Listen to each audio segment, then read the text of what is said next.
Abrindo o Jogo, com Edilene Lopes. Entrevistas marcantes e informativas. Senador, pré-candidato à reeleição, delegado da Polícia Civil de Minas Gerais, já foi diretor-geral do DENIT, deputado federal por 2 mandatos, secretário de Saúde, secretário de Gestão Metropolitana e também foi diretor jurídico do Senado e é presidente do PSD em Minas Gerais, além de secretário executivo nacional do partido. Alexandre Silveira é o entrevistado do Abrindo o Jogo de hoje. Bom dia, senador, seja bem-vindo ao Abrindo o Jogo. Bom dia, Edilene. É uma alegria muito grande estar aqui. Antes de mais nada, gostaria de parabenizá-la pelo jornalismo sério, correto, que visa exclusivamente informar as pessoas que você sempre produz. Muito obrigado, senador. É um prazer tê-lo aqui para essa entrevista. A gente tem uma tradição no Abrindo o Jogo de o entrevistado contar um pouquinho da trajetória dele. A gente já conhece a história do senhor na política mineira há muitos anos, ocupando vários cargos públicos importantes no cenário nacional e no cenário regional, mas eu queria que o senhor falasse um pouquinho dessa trajetória até chegar a uma das casas legislativas mais importantes do país, se não a mais importante, que é o Senado, e agora o senhor é candidato à reeleição. Como é que o senhor chegou até esse lugar na política? Não há como falar da minha trajetória sem lembrar primeiro dos meus 16 anos da minha emancipação, onde eu comecei a minha primeira rica experiência, que foi no comércio. Eu fui emancipado aos 16 anos, meus tios tinham uma fabriqueta de colchão, e eu fui montar minha primeira lojinha de imóveis, Alexandre Imóveis, na zona norte de Belo Horizonte, no bairro Floramar. E fiquei no comércio até os 23 anos, no comércio de móveis e colchões. Quando fiz o meu primeiro concurso, que eu julgo e tenho a convicção que é a minha vocação, que é ser servidor público, para a área da segurança. Fiz academia de polícia, passei no concurso, fiz academia de polícia e fui morar na cidade de Antônio Dias. Cheguei para morar às beiras do Rio Piracicaba, com a menininha de 5 anos, com o meu menino de 5 anos, com minha menininha no banco de trás do carro, no Moisés, para morar na pensão da dona Reni e trabalhar numa delegacia, que, diga-se de passagem, é importante ressaltar, era a garagem de um supermercado, com um escrivão ad hoc e com um cabo da PM e um soldado para me apoiar. Ali eu fiz a minha carreira e minha trajetória tanto na polícia quanto na política. Coloquei o meu nome à disposição da população a primeira vez em 2002, quando fui candidato a deputado federal, num ato de ousadia, recém-chegado àquela região, vindo de Belo Horizonte. Minha família tem origem no Cerro, no Vale de Jequitinhonha. Minha mãe é oriunda de lá. E obtive uma votação expressiva, fiquei na primeira suplência e naquela época criei um vínculo muito forte com o ex-vice-presidente saudoso Zé Alencar, que me convidou, assim que foi eleito ele, o presidente Lula, para ser diretor do DENIT em Minas, superintendente do DENIT em Minas, órgão responsável pelas rodovias mineiras. Fiquei 1 ano servindo ao Brasil naquele cargo, logo depois o ex-ministro Anderson Adalto deixou de ser ministro e o presidente Lula convidou então o prefeito de Manaus, Alfredo Nascimento, para ser o ministro de Estado de Transporte. E aí me convidou, depois de 1 ano de experiência, para ser o diretor-geral do DENIT.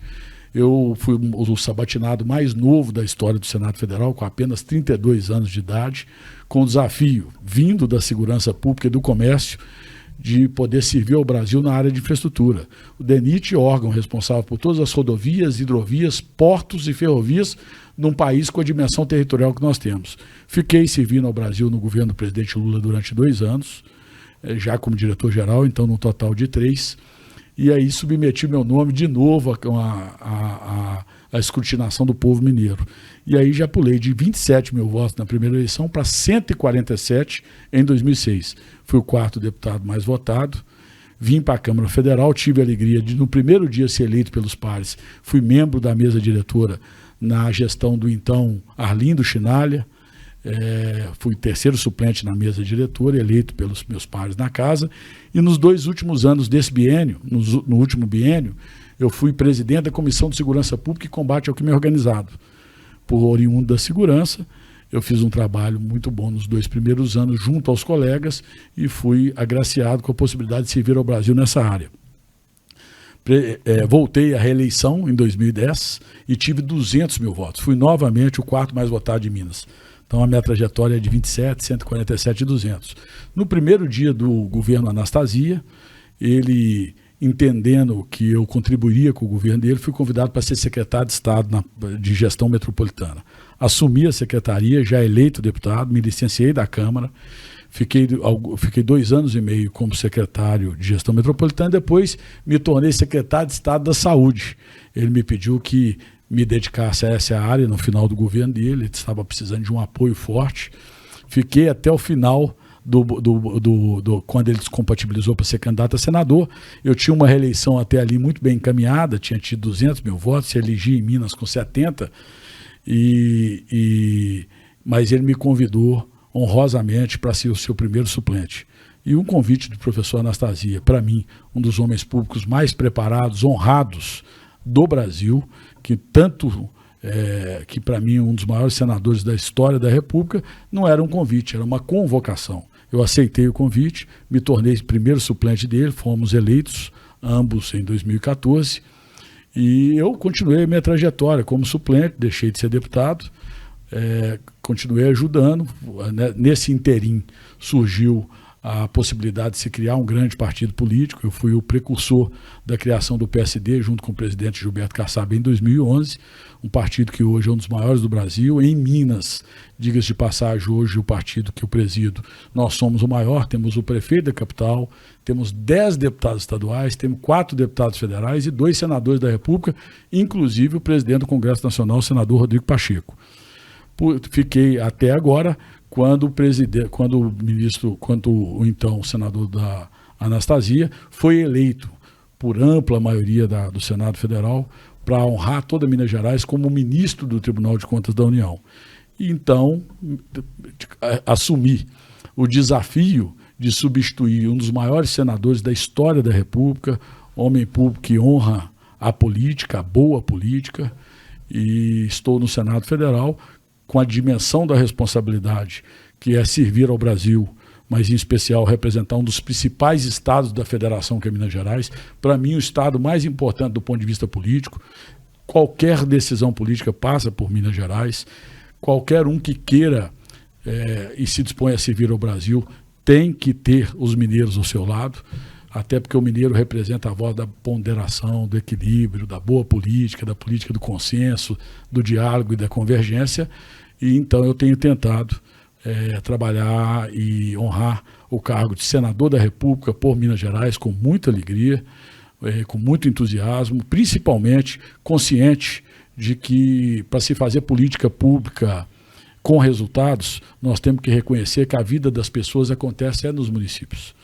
E, portanto, tenho tentado trazer para cá, para o seio do Senado Federal, uma casa, às vezes, vista como muito distante pela população, a proximidade com os municípios, com os prefeitos municipais, com a sociedade civil organizada, com o setor produtivo, para poder construir resultados efetivos nas tantas demandas que nós conhecemos, que vivemos na nossa sociedade, uma sociedade ainda, um país ainda subdesenvolvido, ainda em desenvolvimento, com demandas enormes da nossa população. Senador, como primeiro suplente do ex-senador Antônio Anastasia, o senhor esperava um dia assumir? E se não assumisse, o senhor de toda forma seria candidato ao Senado nessa eleição? Quem gosta de fazer a boa política, Edilene, não deixa a política em momento algum, até porque a política, e aqui eu quero ressaltar sobre o que eu penso dessas várias críticas que às vezes são colocadas nos políticos, e muitas delas nós concordamos. Eu acho que a gente tem que sempre recriminar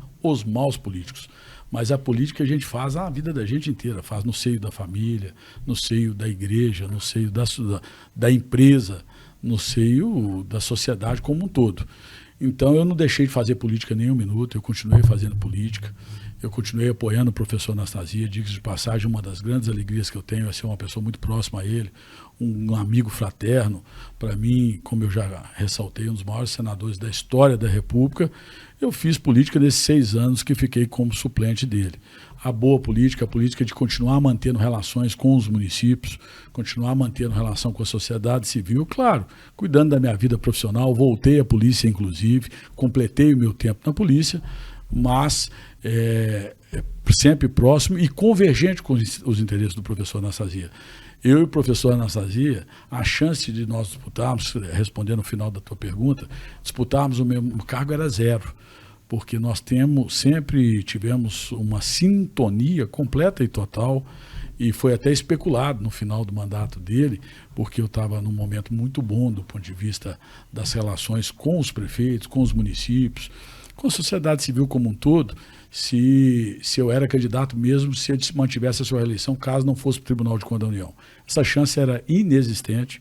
Eu e o professor Anastasia conversávamos muito próximos sobre essas possibilidades, e é claro que acabou acontecendo dele nos honrar hoje como ministro do Tribunal de Contas da União, servindo ao Brasil, mas representando os mineiros.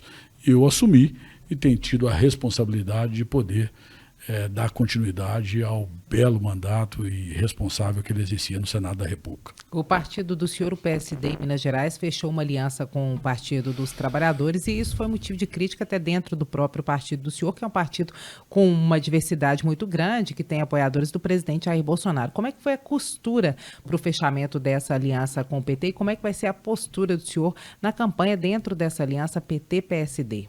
Uma aliança muito natural, e é fácil de se explicar isso. O atual governador teve uma aliança eleitoral com o atual presidente da República, e teve uma aliança e uma identidade, inclusive, de governo. Ambos têm uma visão, tanto o ministro da Economia mineiro quanto a política econômica de Minas, de um Estado mínimo. E, portanto, era natural que, tendo o ex-prefeito de Belo Horizonte no partido, e eu já disse, nós temos o atual prefeito, o ex-prefeito, 10 deputados, 2 senadores da República, e é o maior partido de Minas, 10 deputados estaduais, inclusive o presidente da Assembleia.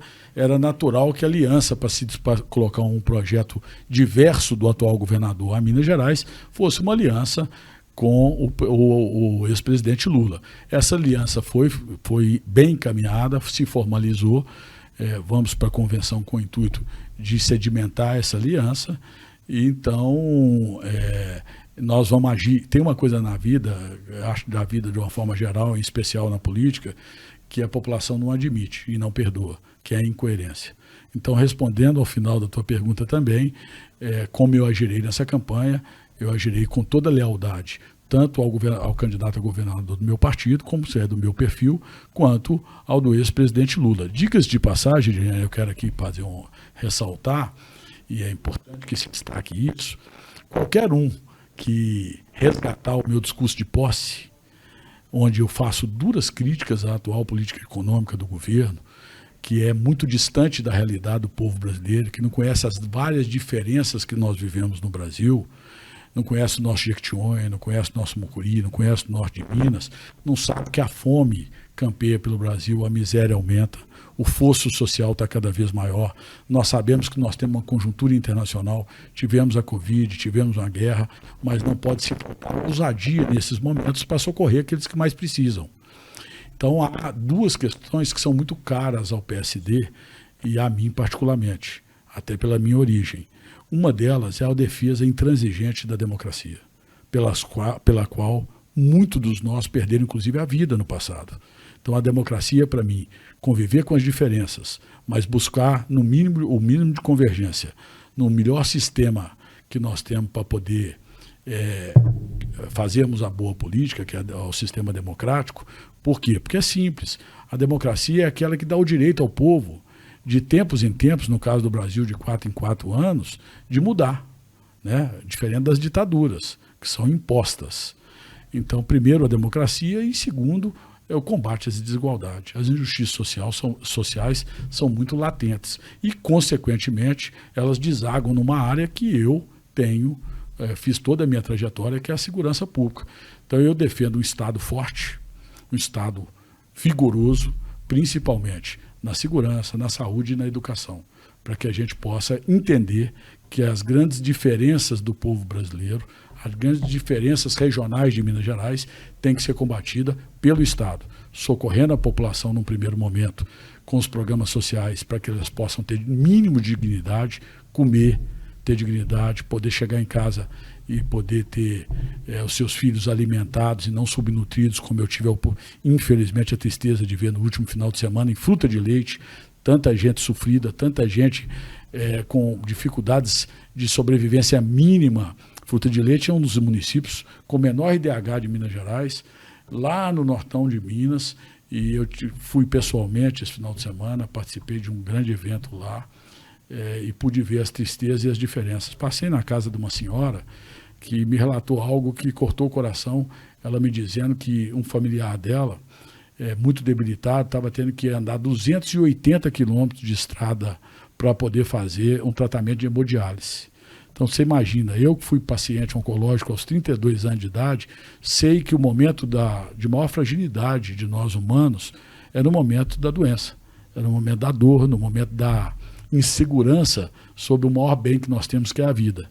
Então as pessoas terem que, em pleno século XXI, ainda viverem de forma, vamos dizer assim, com tanta pouca condição mínima de sobrevivência, andar 280 quilômetros 2 vezes por semana praticamente para poder fazer um tratamento de hemodiálise, são diferenças que a gente sabe que são difíceis, mas são possíveis de ser combatidas desde que haja ousadia e haja compreensão que o Estado tem que ser forte, principalmente na questão da boa aplicação dos recursos públicos para socorrer as áreas que são missões, inclusive constitucionais, direito à segurança, à saúde e à educação. Senador, o senhor falou sobre a construção dessa aliança em Minas Gerais entre o PSD e o PT. O senhor em algum momento considerou a possibilidade de ser senador na chapa do governador Romeu Zema, como se falou no mês de maio, e que essa possibilidade existia, ao mesmo tempo que existia também a possibilidade novamente de o senhor compor ou de ser convidado para ser líder de governo no Senado do presidente Jair Bolsonaro? Isso existiu de fato? Essa possibilidade nunca existiu, de o senhor ser senador na chapa do Zema? Com a permanência do ex-prefeito de Belo Horizonte e com o projeto que o PSD tinha, e eu defendi desde o princípio de apresentar uma alternativa a Minas Gerais, até por todas essas convicções que eu acabei de colocar, a permanência dele inviabilizava qualquer aliança que eu pudesse participar de outra chapa. Permanência do Calil. A permanência do Calil no partido inviabilizava qualquer possibilidade. O ex-prefeito de Belo Horizonte teria toda a liberdade de tomar outra alternativa, mas isso nunca foi aventado. Ele sempre foi muito firme com relação ao compromisso e o desejo de ser candidato pelo PSD, até porque ele confia muito no conjunto do partido, confia muito no presidente Gilberto Kassab, que é alguém conhecido vez e vezeira em Brasília como alguém muito de palavra, de compromisso, um político da mais alta estirpe e confiança. Portanto, a permanência dele viabilizava a nossa chapa. Toda a polêmica que houve foi muito fruto de uma pré-candidatura que existia exatamente para o Senado Federal, inclusive, diga-se passado, legítima, por um dos grandes parlamentares de Minas Gerais, que é o atual deputado Reginaldo Lopes, que pleiteava na possível aliança o mesmo cargo que hoje é a cadeira que eu tenho a alegria, como disse, a responsabilidade de representar Minas Gerais. Então houve, num primeiro momento, um tensionamento natural e da política sobre isso, mas que chegou a contento para mim, na minha modesta visão, para bem de Minas e do Brasil.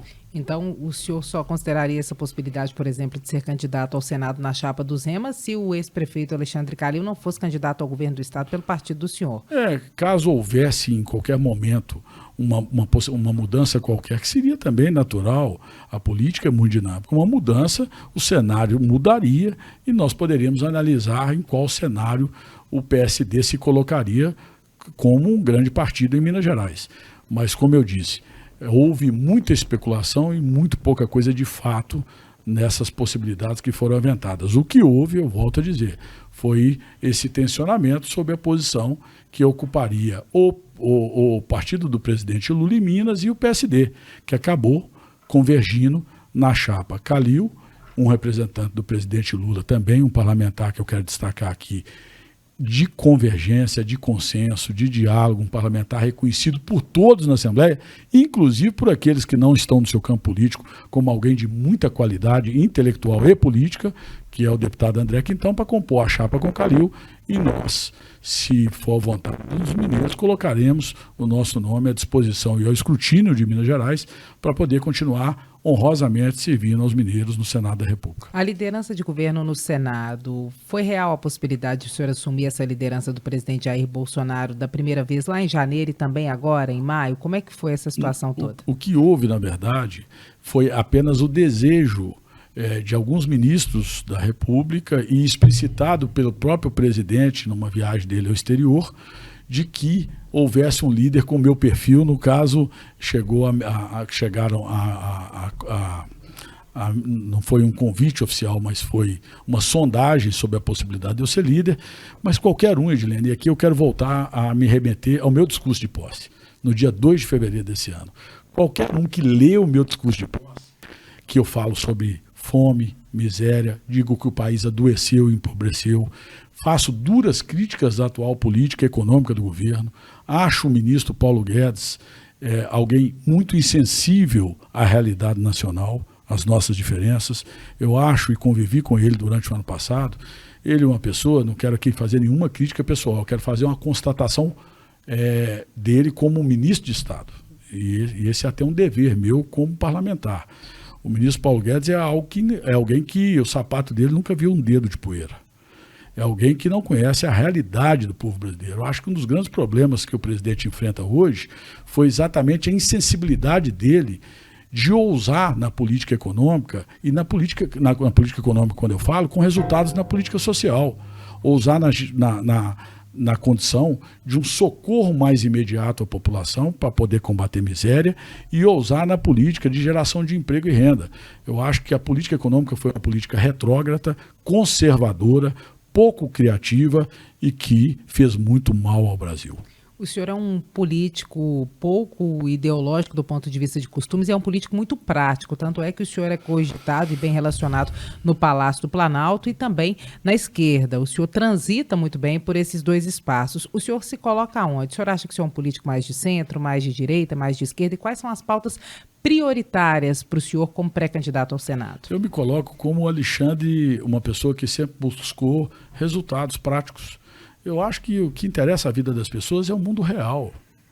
O que interessa à vida das pessoas é a qualidade da saúde pública, da educação pública, da geração de emprego e renda. O que o pai e a mãe de família quer é criar os seus filhos com dignidade do seu trabalho. Segurança pública de qualidade, nós temos que ter um Estado forte nisso. Nós temos em Minas Gerais, Edilene, aqui eu quero ressaltar, eu me orgulho muito de ser servidor público da área da segurança, ser delegado de polícia, porque nós temos em Minas Gerais a polícia mais honrada e mais eficiente do Brasil, tanto a polícia militar, quanto a polícia civil, quanto a polícia penal hoje, quanto a socioeducativa. Nós temos policiais que são verdadeiros heróis, vocacionados a servir a população mineira e brasileira. Em Minas, o crime não tem vez. Por isso é que eu defendo o Estado forte nessas áreas prioritárias, que inclusive manda a nossa Constituição, a nossa Carta Magna. Então eu me considero um político que de resultados. Eu quando acordo, eu já penso nas 10, 12 horas que vou ficar ativo, dialogando e fazendo construção e mantendo pontes, mas todas elas visando exclusivamente obter resultados nessas áreas que são áreas extremamente prioritárias para combater justiça social e resolver os problemas reais da população. Então, com relação a essa política que nós vivemos hoje, e eu quero aqui respeitar o estágio da democracia, a democracia cresce assim nas divergências, mas eu sou altamente crítico nesse exacerbamento da política ideológica. Eu acho que a política ideológica tem todo o direito de quem vive dela, quem sobrevive dela do ponto de vista político, mas ela serve pouco ao mundo real, serve pouco às pessoas. Como eu disse, lá em Fruta de Leite, lá em Pocrane, lá em Urucrânia, lá em Januária, lá nos municípios, em Antônio Dias, em Marliere, em Jaguaraçu, as pessoas não querem saber de discussões meramente ideológicas. Cada um tem a sua posição sobre assuntos diversos, mas as pessoas querem saber o que o poder público vai fazer efetivamente para a vida delas, o que o sofrimento delas, a condição de comer. Não tem ninguém que não reconheça, Edilene, que nós estamos vivendo um momento muito crítico. Todos os supermercados, a não ser os supermercados gourmets, onde a classe A faz as suas compras, até a classe média está muito sofrida. Todos os supermercados hoje de bairros, não tem nenhum dono de supermercado que não tem relatos de que está tendo que mudar a qualidade dos produtos na prateleira para poder continuar vendendo minimamente, porque as pessoas não conseguem mais adquirir o mínimo Qualquer sacolinha que você vai no supermercado hoje são R$600, R$700. Como a condição, a inflação vem corroendo o poder de compra do brasileiro. Eu me lembro muito bem da luta do vice-presidente Zé Alencar, ainda no primeiro mandato do presidente Lula, dizendo o seguinte, que é um absurdo se combater inflação com alta de juros, porque nós vivemos num país do subconsumo. Nós temos que consumir aqui. Eu sou aquele que defendo como grande mola propulsora do crescimento nacional o nosso agronegócio, seja o pequeno, médio e grande produtor. Mas nós temos que garantir, antes de comemorar as nossas exportações, garantir comida no prato do brasileiro. E como é que a gente garante isso? A gente dando condição do brasileiro consumir. Hoje o brasileiro não consome, já não consumia naquela época. Teve um período ali entre 2004 e 2011, 2002, que o brasileiro consumiu. Eu lembro que a funcionária da minha casa, que tem mais de 20 anos conosco, ela chegou a comprar um carro, andava com o carrinho dela, chegou a melhorar a condição de vida. Hoje, com 2,5 salários, quem consegue ter uma motocicleta, criar seus filhos, estudar os seus filhos, comer dignamente e pôr gasolina numa motocicleta? O combustível ficou inviável para todos nós. É assustador chegar num posto de gasolina e colocar combustível e a gente sabe que a consequência do diesel, dos aumentos reiterados do diesel, e é uma grande divergência minha desse governo, e eu, assim que entrei, assumi o mandato, eu propus uma PEC exatamente igualzinha que está sendo colocada agora, essa semana, que era para poder criar condições da gente conter a inflação, e conter a inflação principalmente na alta dos combustíveis, já que é uma cláusula quase pétrea, que ninguém admite a possibilidade de se discutir os altos lucros dos acionistas da Petrobras, que no mínimo os dividendos da parte da União sejam utilizados em momentos extraordinários como esse, para poder amortizar a inflação, para poder minimizar os impactos na bomba do combustível, principalmente do óleo diesel. E foi rechaçado pelo ministro Paulo Guedes, na presença do presidente da República, na presença do ex-ministro Rogério Marinho, do meu amigo também, ex-ministro de Minas e Energia, de forma contundente, dizendo que não era uma política equilibrada. O que é equilibrado, então? Deixar as pessoas passarem fome? Exatamente. Agora o governo propõe, mas muito próximo à eleição, eu até espero que isso dê resultados para a população. Acho que dificilmente dará resultado de curtíssimo prazo, mas eu espero que as medidas tomadas agora, que eu propus em fevereiro, sejam medidas que diminuam os impactos do preço dos combustíveis. E eu ainda assim, ontem fiz ao presidente do Congresso Nacional uma observação. O que nós precisamos ter é informações seguras da Petrobras desse pseudo-represamento de preços que dizem que ela está fazendo. O senhor acha que não está acontecendo? Porque se ela estiver fazendo represamento, nós precisamos quantificar qual que é esse represamento, porque não adianta nós tomarmos nenhuma medida legislativa efetiva que não venha impactar na bomba do combustível. Então o senhor não conhece a medida, o senhor acha que não há transparência em relação a como esses preços estão sendo contidos? Exatamente. Eu vou fazer, inclusive, um requerimento nesse sentido. Eu quero que o presidente da Eletrobras seja transparente na política de preço desse próximo semestre, para que a gente tenha um mínimo de garantia. Nós não queremos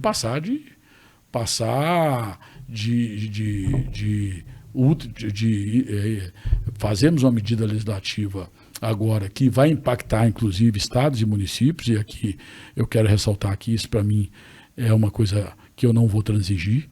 Se eu não ver transparência na questão do ressarcimento, principalmente aos municípios, eu não acompanharei tal medida, porque vai estar se dando com uma mão e tirando com outra. Porque nós precisamos de ter saúde, educação, precisamos ter segurança com qualidade. Então, o governo federal não pode continuar terceirizando responsabilidades. A política econômica do governo está equivocada. Nós precisamos de viver, eu volto a dizer, o Ministério da Economia precisa se aproximar da realidade do povo brasileiro. Um grande mal também que aconteceu, e eu que sempre fui gestor na minha trajetória política, mais de 20 anos, a mais da metade dessa trajetória foi no Executivo, fez-se um grande mal ao Brasil de se fundir o Ministério do Planejamento com o Ministério da Economia. Os dois se equilibravam. O ministro do Planejamento era alguém completamente dedicado ao planejamento nacional das diversas áreas do governo, e o ministro da Economia, normalmente, aquele responsável não só pela arrecadação, mas também por buscar o equilíbrio das contas públicas. Infelizmente, a fusão disso se empoderou muito um ministro que é muito distante da realidade, como eu disse, do povo, da maioria do povo brasileiro, de 90% da população, que consome muito pouco e não tem a vida que nós todos temos que sonhar juntos. Então, essa é uma reforma ministerial que o senhor defende para o próximo governo, a separação entre o Ministério do Planejamento e o Ministério da Economia. Sem dúvida nenhuma. Independente de qualquer resultado, como cidadão defenderei isso, mas se tiver a condição de estar no Senado Federal representando os mineiros e as mineiras, sem dúvida nenhuma, eu acho que o equilíbrio entre o Ministério do Planejamento, que para mim é o coração e a alma do governo, por quê? Porque é o ministério que vê o todo. É o ministério que recebe a demanda da infraestrutura, da saúde, da educação, do esporte e lazer.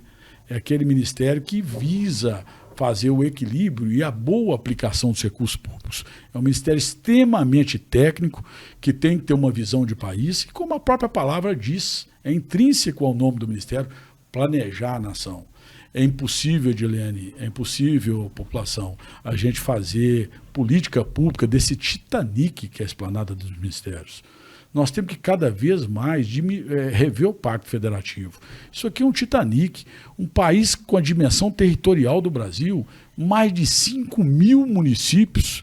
Nós temos que cada vez mais fortalecer e preparar os gestores públicos municipais, os secretários municipais.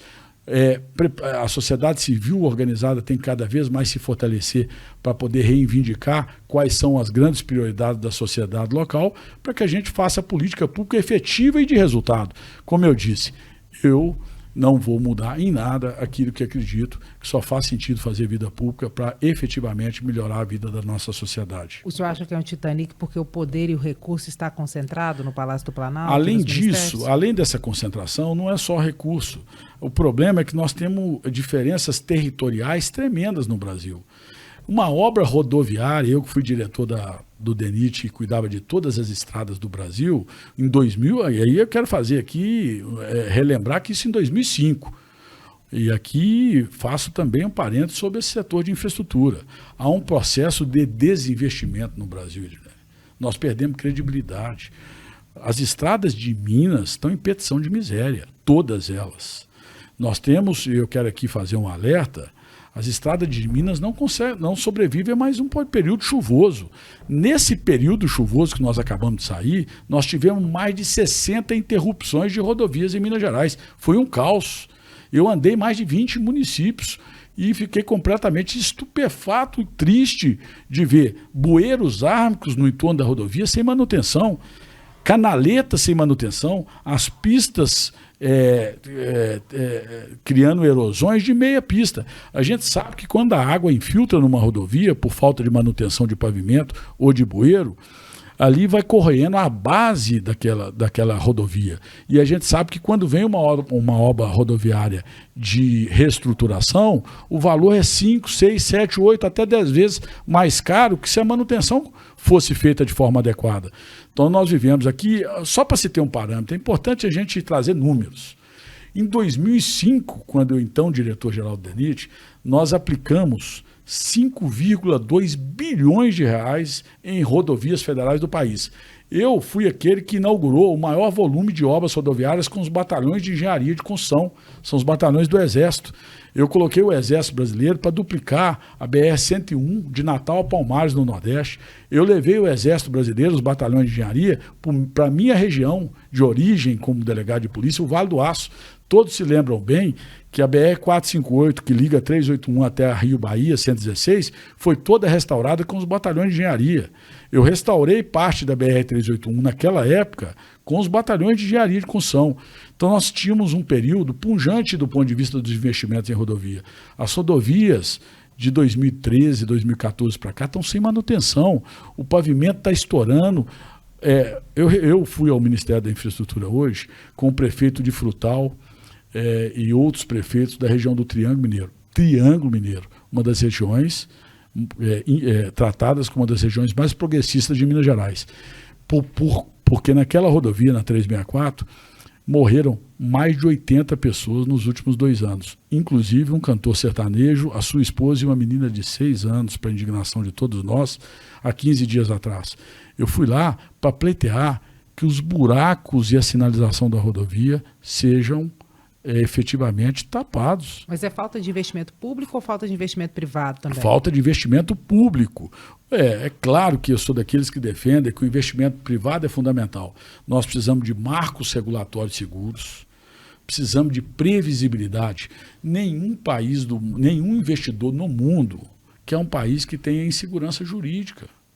Você não vai trazer, nós não vamos atrair investimento se nós não tivermos agências muito bem estruturadas, fortes, marco legal claro, cristalino, explícito, justiça que tenha respeito por esses marcos legais e por essa legislação, que crie menos controvérsia, para poder a gente... a palavra de ordem nos investimentos no mundo é previsibilidade. Sem previsibilidade, não atraímos investidores. Não atraímos investidores, não geramos emprego e renda, porque não geramos grandes empresas no Brasil. Então, é um conjunto de coisas que quem faz vida pública, todos nós, mas quem faz vida pública em especial, tem a responsabilidade de sentar na mesa e conversar. Por isso, eu sou, como te respondendo mais uma vez, aquele que não julga que nós temos espaço para discussões meramente ideológicas. Os problemas são tantos e os problemas reais que nós temos pouco tempo para poder sentar na mesa e buscar soluções efetivas para o Brasil. E as discussões ideológicas servem muito mais, eu vou registrar isso, a um projeto de poder do que a um projeto de nação. O Brasil urge por um projeto de nação. E aqui respondendo, nós temos um país que São Paulo é maior do que a França, maior do que a Alemanha. Então, um estado da federação é muito grande do ponto de vista territorial, é muito complexo. Minas Gerais são várias minas. Eu estou tendo uma oportunidade riquíssima de atender todos os prefeitos e andar por Minas Gerais. O sul, do noroeste, do sudoeste, do norte, do Jequitinhonha, do Mucuri, do Vale do Rio Doce, do Vale do Aço. É belíssima a nossa cultura e é maravilhoso andar no meio da nossa gente, até pelo afeto com que nós estamos sendo recebidos. E é natural do povo, da nossa população. Mas é claro que não se dá para fazer política política efetiva de resultados de forma concentrada. Uma obra rodoviária, eu me lembro muito bem, na discussão que nós fizemos com a então ministra Marina Silva, que era ministra do Meio Ambiente em 2005, na presença do presidente Lula, para poder discutir a pavimentação da BR-319, Manaus só tem 2 rodovias que ligam Manaus ao resto do país. É a 317, que liga Manaus ao Acre, e a 319, que liga Manaus ao resto do Brasil.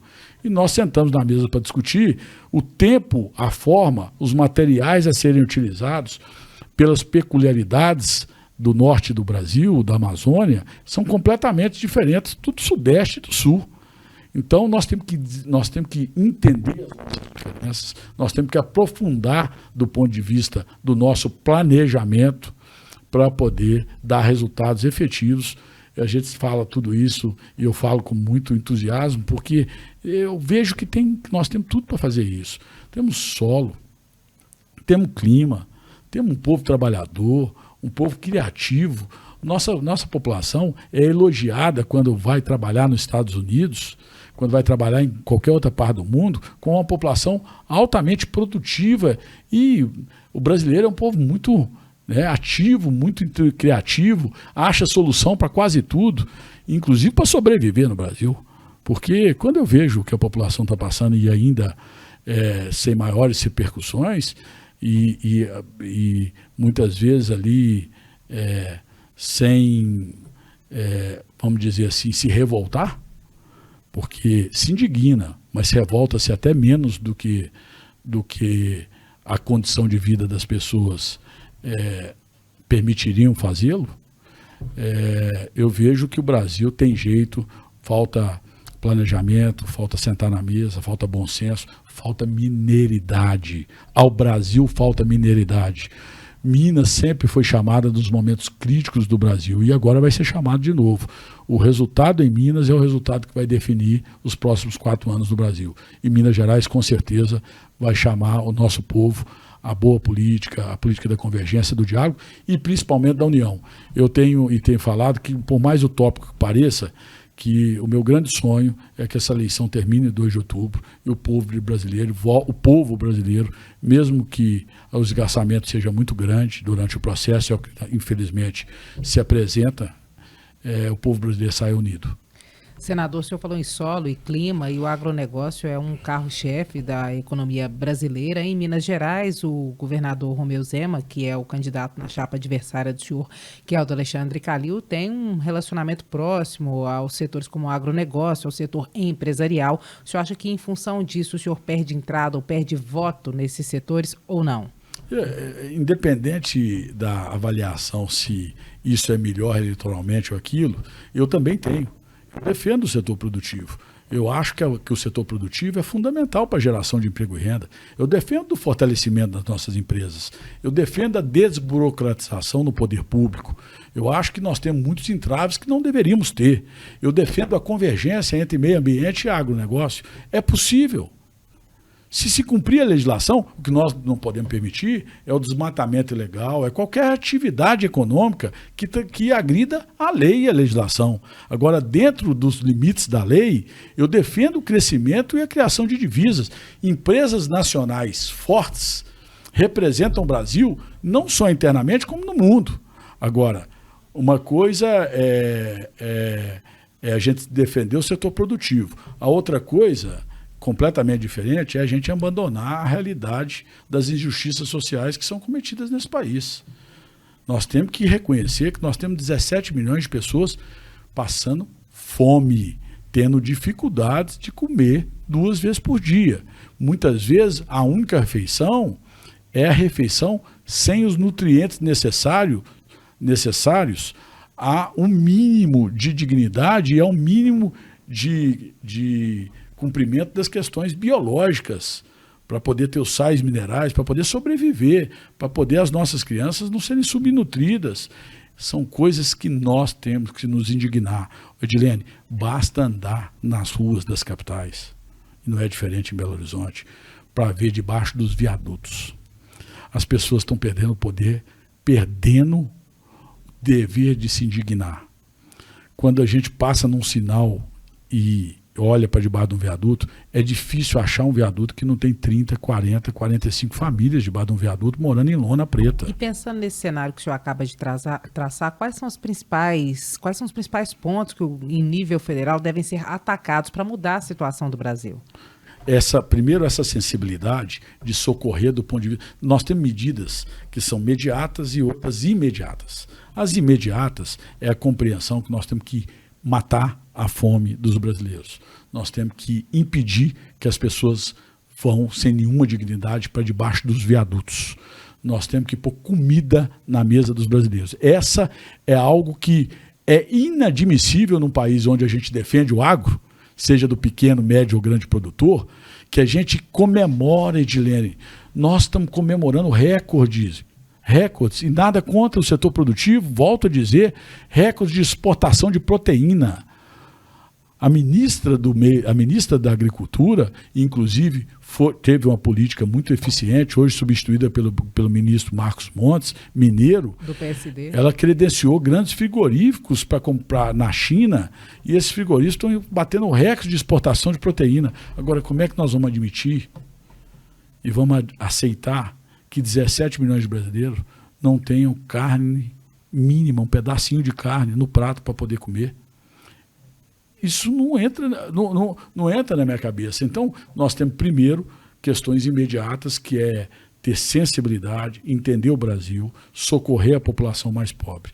Segundo, como eu disse, ter um Ministério do Planejamento forte, que planeje. E temos lideranças em todos os âmbitos, na Câmara dos Deputados, no Senado Federal, na Presidência da República, que tenham sensibilidade humana e sejam verdadeiros líderes. O que é líder? É aquele que senta todo mundo na mesa e busca um denominador. E quando não há um denominador de consenso, tem autoridade para decidir. não delega. Tudo na minha vida é assim. Eu sou muito de ouvir. Quem trabalha comigo sabe. Eu fico, às vezes, até porque eu sou muito hiperativo, ouvindo a minha equipe, vou até tarde da noite, consulto muito as pessoas. Eu acho que eu tive algum êxito em todas as áreas que trabalhei. Eu tive algum êxito exatamente porque eu soube chegar, escolher as pessoas certas, ouvir aqueles que entendem. Nós acabamos de falar sobre a minha trajetória. Eu da iniciativa privada para segurança pública, da segurança pública para gestão metropolitana, para a saúde e depois parlamentar. Então eu soube fazer equipe, conversar com as pessoas, ouvir. Mas quando não há consenso, a gente tem o dever de decidir, assumir ônus e bônus. E é assim que deve ser feito. E, infelizmente, eu vejo hoje uma delegação muito grande para o atual ministro da Economia. Ele é um superpoder em Brasília, ele toma todas as decisões, todos os ministros estão insatisfeitos com ele. Eu quero aqui, inclusive, ressaltar algo que eu presencio. Os próprios aliados, ideológicos ou não, do atual presidente, são severos críticos ao atual ministro da Economia, à atual economia do país. Por quê? Porque ele não tem sensibilidade humana, ele não conhece o Brasil. Eu duvido, com D maiúsculo, que ele já tenha pisado numa cidade como Fruta de Leite. Agora, é inadmissível que alguém que vai cuidar das decisões sobre como aplicar os recursos públicos de um país como pujante economicamente como o Brasil, que não conheça a realidade da nossa população, que não conheça os municípios pequenos, que não tenha andado de estrada de terra, que não se sensibilize com o pequeno empresário, aquele dono de um bar que às vezes ganha menos até do que um funcionário. Mas não, eu vim agora no imposto de renda, eu fui um dos maiores defensores da gente não tributar o lucro e dividendo do pequeno comerciante, do simples.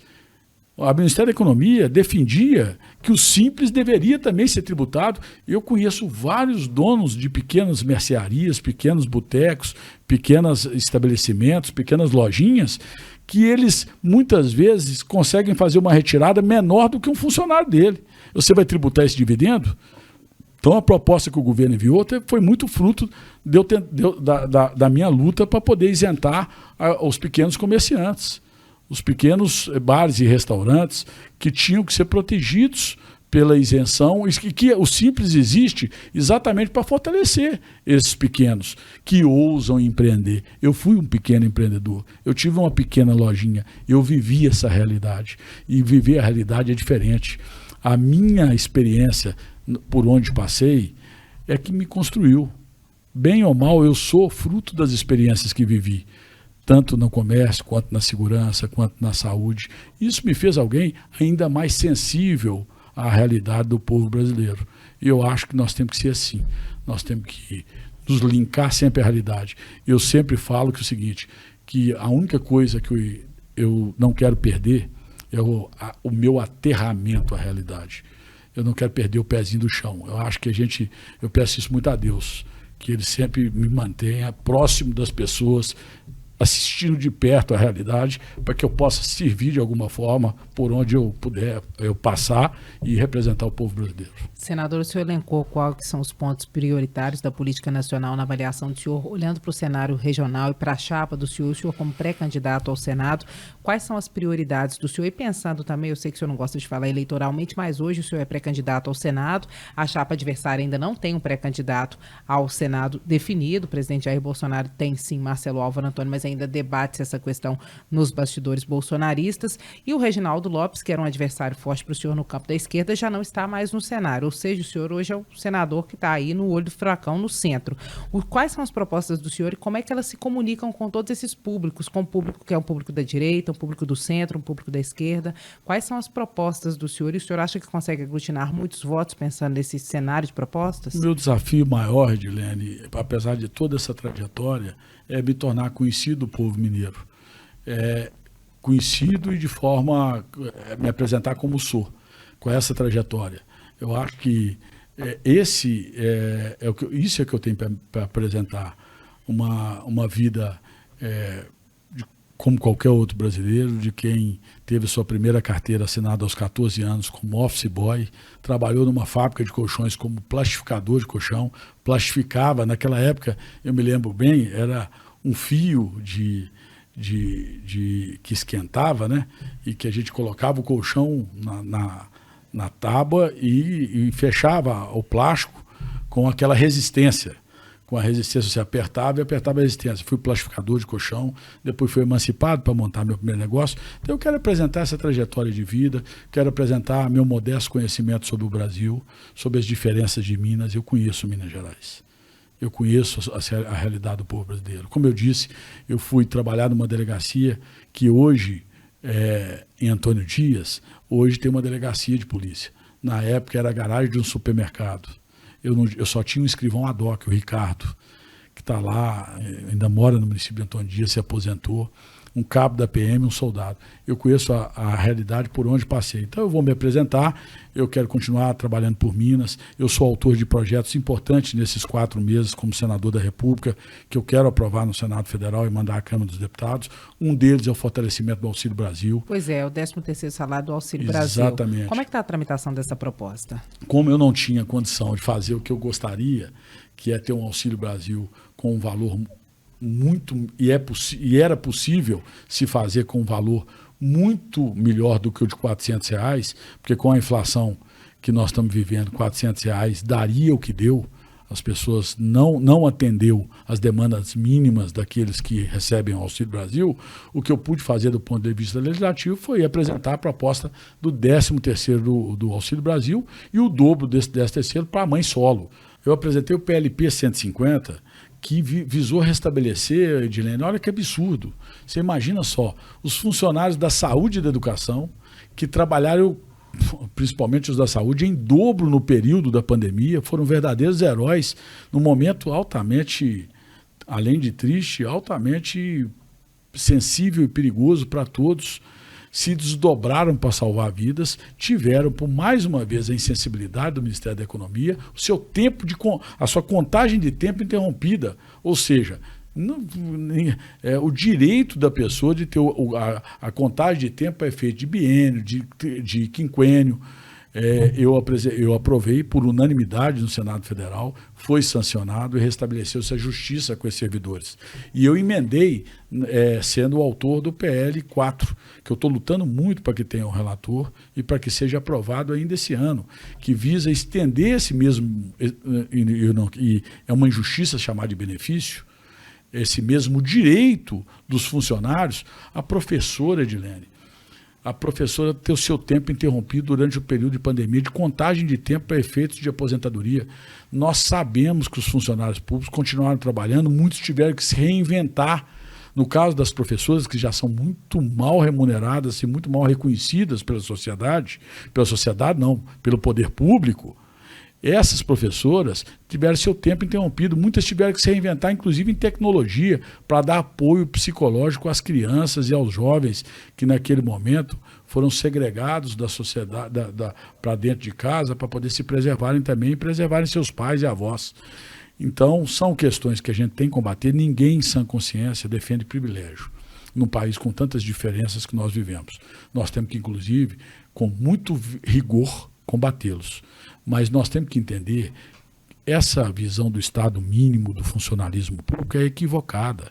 Nós precisamos de exigir do funcionário público, através de parâmetros de meritocracia e qualidade nos serviços que prestam. Nós precisamos de exigir que todos participem ativamente e tenham responsabilidade com as missões que têm, seja na saúde, na educação, na segurança, nos diversos serviços essenciais à população. Mas nós não podemos tratá-los como o Estado mínimo prega, tratá-los como vilões da economia. Vilão da economia é malversação de recurso público, é corrupção, é ineficiência ineficiência dos serviços públicos, Isso sim dá prejuízo ao Brasil e aos brasileiros. Falta de planejamento. Isso nós devemos combater, mas nós devemos pôr cada peça no seu lugar. E uma das peças que são fundamentais ao bom funcionamento da máquina pública são os heróis da segurança, da saúde, da educação, que que vocacionados servem aos brasileiros e às brasileiras. Qual que é a expectativa do senhor de estender o que previu o PLP 150, que foi para a saúde, para a segurança, também para as outras categorias? O senhor acha que passa no Senado? Passa até quando? Eu tenho lutado muito para que esse ano ainda, o mais rápido possível, tenha o relator e esse ano ainda seja pautado. Antes das Se eleições? for a minha expectativa e a minha luta para que isso aconteça. Eu acho que seria restabelecer apenas um direito que foi surrupiado do funcionalismo público, que, mais uma vez, eu ressalto, que eu não defendo privilégios e até combato com muita coragem, mas eu defendo que o funcionalismo público, cobrado pela sua meritocracia e eficiência, tenha também o reconhecimento devido para poder criar os seus filhos com dignidade e, inclusive, fortalecer a economia, porque o recurso que o funcionário recebe, ele não é para fazer poupança. Até porque não dá para fazer poupança. Ele é para poder voltar para a economia, para comprar comida, para comprar roupa, para poder estudar os filhos, alguns na escola pública, outros na escola particular, dependendo da função que exercem, mas esse dinheiro volta e restabelece para a economia. Nós precisamos de brasileiros e brasileiras, mineiros e mineiras, que sejam efetivamente consumidores. Nós não podemos admitir que o Brasil continue com subconsumo interno. A gente tem que lutar muito para poder ganhar divisas, ganhar o mundo, principalmente nesse mundo globalizado, cada vez mais ter eficiência das nossas empresas, pujança do nosso agronegócio, sinergia entre... Como eu disse sobre meio ambiente e agronegócio, eu também digo, não há incompatibilidade entre o setor produtivo e o setor patronal e os funcionários, não. Há sinergia nisso, desde que haja justiça social, desde que as pessoas tenham o mínimo de dignidade, que as pessoas não precisem de viverem em condições subhumanas, como que, infelizmente, nesse momento, 17 milhões de brasileiros estão vivendo. O senhor acredita que o projeto de lei do 13º do Auxílio Brasil, o antigo Bolsa Família, passa no Senado e depois passa pela Câmara e será sancionado pelo presidente? Eu acredito que no Senado da República, o Senado tem um perfil, e nenhuma crítica à Câmara, mas tem um perfil diferente da Câmara, é uma casa um pouco mais madura, até do ponto de vista da maior parte dos nossos pares.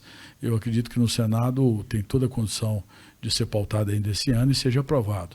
A Câmara dos Deputados sofre uma injunção um pouco maior, pelo menos na sua direção, não nos deputados, mas na sua direção, um pouco mais de injunção do Poder Executivo, mas não faltará empenho e o meu espírito naturalmente aguerrido para lutar que esse projeto passe tanto no Senado quanto na Câmara, fazendo uma pressão para que o Executivo sancione esses projetos e as pessoas voltem a ter justiça social. Alguma chance de acontecer antes das eleições? Acredito que no Senado Federal, sim, e vou fazer todo o possível para que seja aprovado também na Câmara dos Deputados. O senhor relatou de outro projeto importante que reforma o Código Eleitoral. O que está posto nesse projeto hoje? O que o senhor vai alterar e qual que é a expectativa de tramitação dele? É um projeto que visa modernizar a legislação eleitoral no Brasil. É importante que seja.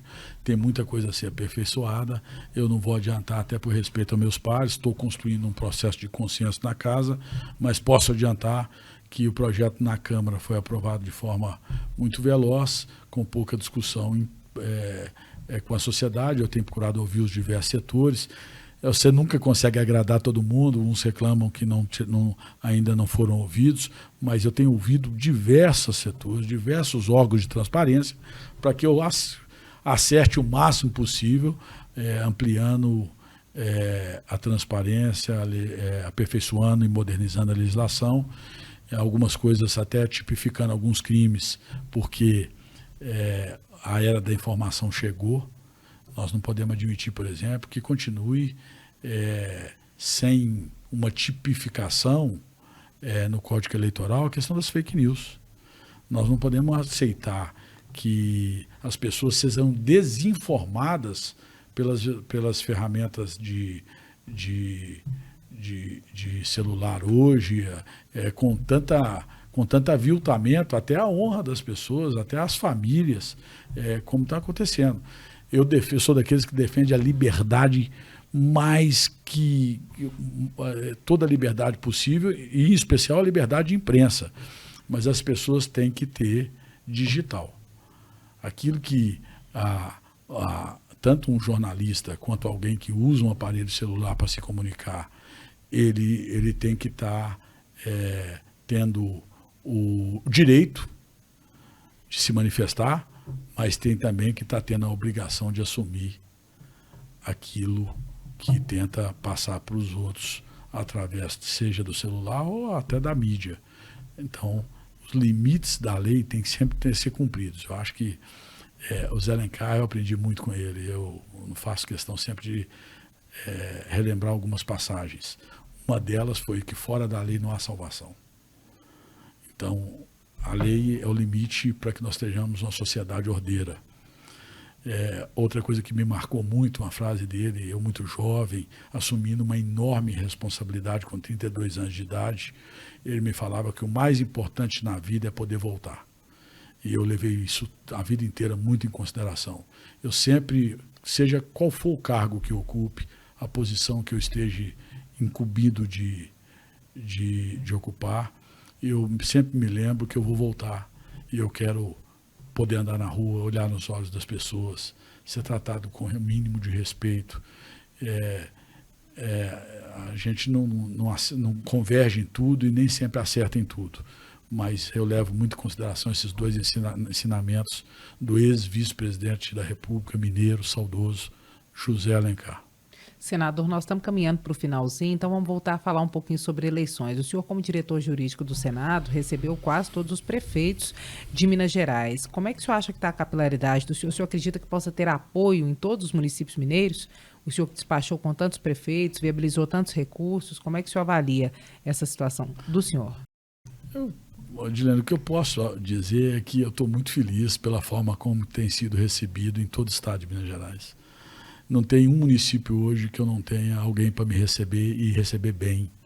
Os prefeitos municipais, quase que na totalidade, quando eu chego numa cidade, a região está me esperando. Eu fiz outro dia em Carlos Chagas um encontro com 56 prefeitos. Fiz no norte de Minas, em Montes Claros, um com 92. O sul de Minas está reivindicando Itajubá, Poços de Caldas e Pouso Alegre, tem reivindicado encontros. Eu fui a Varginha, fiz 2 encontros maravilhosos com o prefeito Verde, no Hospital do Câncer, inclusive, onde eu tive condição de mandar um recurso para poder comprar um acelerador linear. 64 cidades no entorno de Varginha vão fazer tratamento oncológico em Belo Horizonte. Com a visão que tenho da saúde pública mineira, tenho fortalecido em pequenas micro-regionais de saúde, a questão dos tomógrafos. Nós sabemos que na Covid, a diferença de uma tomografia ou não em menos de 24 horas representava salvar ou não um paciente. E nós temos muitas vezes micro-regionais que atendem 12, 14 cidades sem um aparelho de tomógrafo. Então nós temos, com essa visão que Deus me permitiu ter, com as experiências que a vida me permitiu, a vida, as oportunidades surgiram e eu aproveitei tentando servir aos mineiros e às mineiras. Eu tenho procurado, com essa visão, aplicar e defender aqui nos ministérios, defender nas secretarias de Estado. Diga-se de passagem, nós tivemos, eu quero continuar e não vou perder essa característica que é minha, que é própria. Não é uma qualidade, é uma característica. Nenhuma crítica a quem não tem. Mas eu vou continuar fazendo vida pública dialogando. Eu não vou dinamitar pontes. Você me perguntou sobre o meu trânsito nas diversas esferas de poder e o meu trânsito também na sociedade e nos campos políticos. Tancredo já falava. Você diverge nas ideias, você não diverge com as pessoas. A divergência nas ideias não deve te afastar da convivência mínima de urbanidade necessária a fazer construções. Eu sou sempre muito aberto a ouvir e tenho a humildade de querer aprender. E terei muita humildade de me apresentar aos mineiros e admitir. Eu só quero que os mineiros me conheçam o mais profundamente possível, conheçam as minhas realizações, a minha trajetória de vida, a minha maneira de ser e possam avaliar se é aquilo que eles querem para poder continuar representando um estado tão importante no Senado da República. Senador, existe alguma possibilidade de o PSB ir para o PSD nessas eleições em Minas Gerais? Eu acho até que seria natural, será natural. Hoje quem se coloca publicamente como pré-candidato do PSB é alguém por quais os mineiros também têm muita admiração, eu particularmente também, ex-ministro do governo Lula, do governo que é o ex-deputado Saraiva Felipe. O PSB ocupa uma posição importantíssima na chapa do presidente Lula, indicando o vice-presidente da República. Então será muito natural esse alinhamento em Minas Gerais. Claro que respeitando aí, como eu disse, a prerrogativa do PSB colocar uma candidatura própria. Mas eu acho que esse diálogo será estabelecido, acredito muito na convergência do campo democrático que vai visar a eleição do presidente Lula, do governador Alexandre Calil, e a gente vai submeter o nosso nome à apreciação do povo mineiro para o Senado da República. O senhor participa do evento com o ex-presidente Lula no próximo dia 15 em Uberlândia? É muito provável que sim. Eu estive em Uberlândia semana passada, a expectativa do evento, inclusive eu fui com o deputado Reginaldo Lopes, que, diga-se de passagem, a quem eu quero de público agradecer a forma gentil, firme, republicana e até entusiasmada com que tem andado comigo por Minas Gerais. Depois que foi decidida a chapa, ele tem viajado comigo, fizemos viagens muito importantes semana passada, fomos a Teófilo, fomos a Araçuaí, fomos a São João del Rei, terra que ele chegou muito jovem e é muito reconhecido como uma grande liderança na festa do presidente do PT, Cristiano Silveira, o arraiá que ele fez lá numa festa de aniversário. E eu acho que esse campo vai convergir em Minas Gerais, tem pouca dissidência, está muito entusiasmado para poder apresentar aos mineiros um projeto alternativo. Nessa viagem ao norte, ao Vale do Jequitinhonha, o ex-prefeito Alexandre Calil concedeu uma entrevista que acabou viralizando e o tom entre ele e o Zema já está alto no início da campanha. Como é que o senhor acha que vai ser isso ao longo da campanha? O senhor acha que o jeitão Calil de ser pode ocasionar algum problema ou perder votos? Ou não? O senhor acha que a campanha vai seguir num tom mais ou menos como que está hoje, sem grandes prejuízos eleitorais ou sem prejuízos eleitorais? Eu acho que a característica de cada um, pelo menos as pessoas autênticas, não mudam, né? Então, próprio essa característica do ex-prefeito de Belo Horizonte tem dado certo. Ele foi reeleito em Belo Horizonte com 63% dos belo-horizontinos. Claro que não é só fruto dessa maneira de ser dele, é fruto também da grande aprovação do governo que ele fez em Belo Horizonte.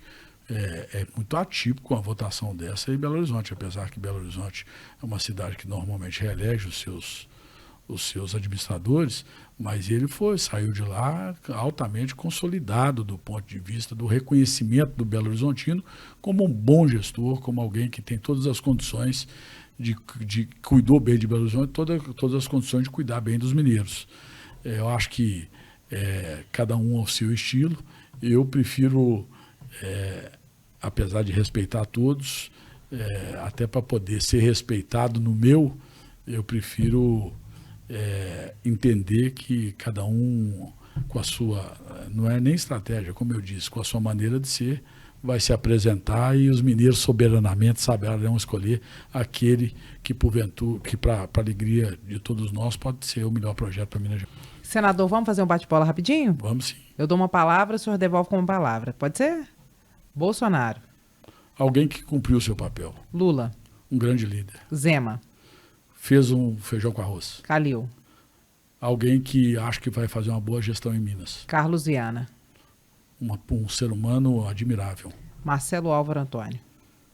Alguém que conheço muito pouco, Alexandre Silveira. Alguém que gosta muito de trabalhar e tem a humildade de ouvir muito. Senador, muitíssimo obrigada pela entrevista. Eu é que agradeço, Edilene, a oportunidade. Mais uma vez, quero destacar o seu papel tão importante para todos os mineiros e mineiras por fazer um jornalismo tão sério, informando com muita fidedignidade a todos. Muito obrigada, bondade do senhor. Nós tivemos aqui a presença do senador Alexandre Silveira, que é pré-candidato à reeleição pelo PSD. Acompanhe nosso podcast, que vai ao ar toda segunda-feira, em áudio e vídeo, feito do estúdio aqui em Brasília e disponível nas redes sociais e no site da Itatiaia.